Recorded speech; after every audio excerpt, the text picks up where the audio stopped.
Ever since LaRoche became NCIS' latest season villain, a few theories have floated around about what exactly he is up to.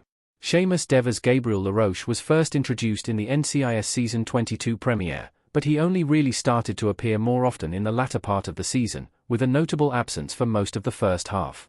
However, because of his suspicious tendencies, it is not clear if LaRoche is actually a villain or something else. Along with LaRoche's introduction has come McGee's distrust of him. While the NCIS characters in general do not like LaRoche because of his connection to Torres' identity being leaked while he was undercover, McGee is the most suspicious of him.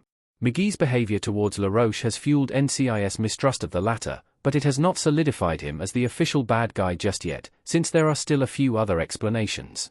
5. LaRoche is undercover. LaRoche would have to be working outside NCIS jurisdiction. A major explanation for LaRoche's villainous behavior could be that he is undercover. LaRoche's work as an undercover agent would explain his strange possible connection to Carla Marino, as well as why he was the only one with the means to leak Torres' identity during his undercover operation. In the case of LaRoche working undercover, it would have to be for a department outside NCIS. If Seamus Devers Gabriel LaRoche is working undercover, it has to be for a secret agency outside of Vance's jurisdiction. That is the only way to explain why Vance also does not trust LaRoche.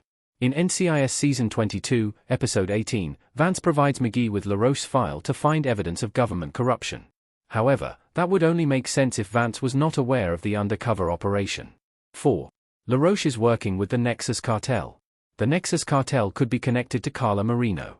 NCIS Season 22, Episode 17, opened the door to a possible connection between LaRoche, the Nexus Cartel, and Carla Marino via the episode's case involving a high-end jeweler, Gemma. Somehow, all three names were connected to Gemma. Marino and a man with a Nexus Cartel tattoo were clients of hers, while LaRoche was the next target of the poet, a serial hitman who worked closely with Gemma. The episode left the connection between all three villains unclear but heavily hinted at their involvement. Episode 17 was the first time that Marino and LaRoche were discussed together in the same episode.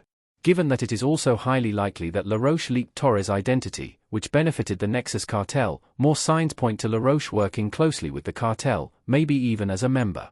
3. LaRoche is a double agent. LaRoche could be working two sides.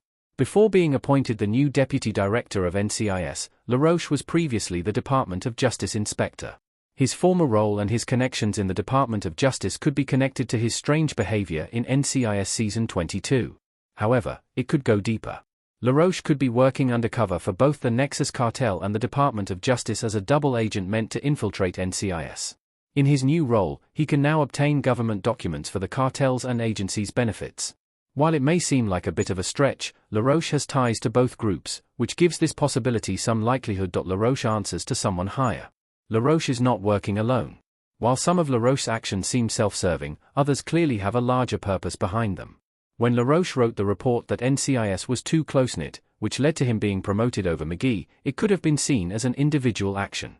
But LaRoche's mysterious connection to the government codename, Nocturne, heavily implies that he is not alone in his villainous behavior. LaRoche could be doing work for someone above him.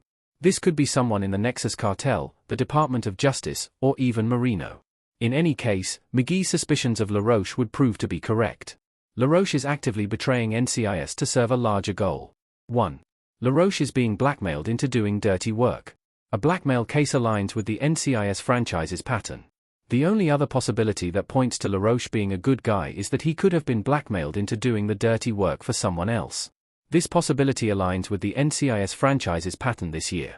NCIS, Sydney also featured a villain who turned innocent through the reveal that the character was being blackmailed all along. As a result, LaRoche's potential blackmail case starts to make sense too. The possibility that LaRoche is innocent in NCIS does not seem very likely at the moment, but his behavior towards McGee, as well as the harassment complaint he filed against him, could all be a cover to help LaRoche protect the MCRT from getting involved. From what NCIS Season 22 has revealed so far, LaRoche can seem like a bad guy, but he can also appear as a good guy. As a result, it is possible he was a good guy all along who was just forced to do bad things.